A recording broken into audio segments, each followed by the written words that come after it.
લગ્નમાં ચાંદલો કરવાની પરંપરા એ માત્ર એક રિવાજ નથી, પણ એક માંગલિક વિધિ છે. આજના લગ્નોમાં પીંછીથી ચાંદલો કરવાનો ટ્રેન્ડ વધ્યો છે. ત્યારે આ બંને રીતો વિશેના કેટલાક રસપ્રદ અને મનનીય વિચારો અહીં રજૂ કર્યા છે. આંગળીથી ચાંદલો કરવો, પરંપરા અને શક્તિ. શાસ્ત્રો અને આપણી પ્રાચીન સંસ્કૃતિમાં આંગળીથી ચાંદલો કરવાનું વિશેષ મહત્વ છે. જ્યારે આપણે આંગળીથી ચાંદલો કરીએ છીએ ત્યારે એક વ્યક્તિનો બીજી વ્યક્તિ સાથે સીધો સ્પર્શ થાય છે. આ સ્પર્શ આત્મીયતા અને આશીર્વાદની આપ-લે કરે છે. એવું માનવામાં આવે છે કે આપણે આંગળીઓના ટેરવામાં સકારાત્મક ઉર્જા વહે છે. જ્યારે વડીલો આંગળીથી ચાંદલો કરે છે ત્યારે તે ઉર્જા સામેની વ્યક્તિના આજ્ઞાચક્ર એટલે કે કપાળના મધ્ય ભાગ પર સ્થિર થાય છે. સામાન્ય રીતે તર્જની એટલે કે પહેલી આંગળી કરતાં અનામિકા એટલે કે ત્રીજી આંગળીથી ચાંદલો કરવો વધુ શુભ મનાય છે, કારણ કે તે શાંતિ અને સમૃદ્ધિનું પ્રતીક છે.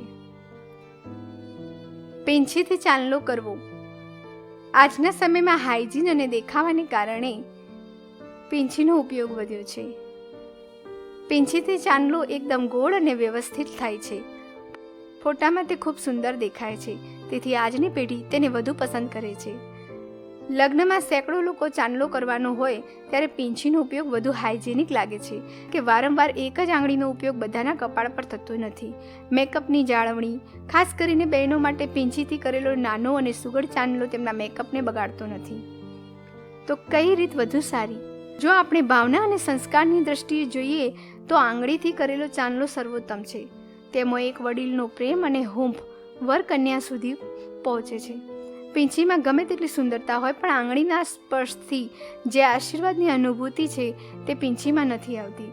જો કે મોટા પ્રસંગોમાં જ્યાં સમયનો અભાવ હોય અને દેખાવ પર વધુ ભાર હોય ત્યાં પીંછીનો ઉપયોગ વ્યવહારુ છે.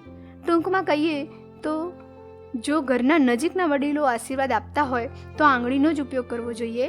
જો સ્વાગત માટે કે ફોર્મલ વિધિ માટે હોય તો પછી પીંછી વાપરવામાં કોઈ વાંધો નથી.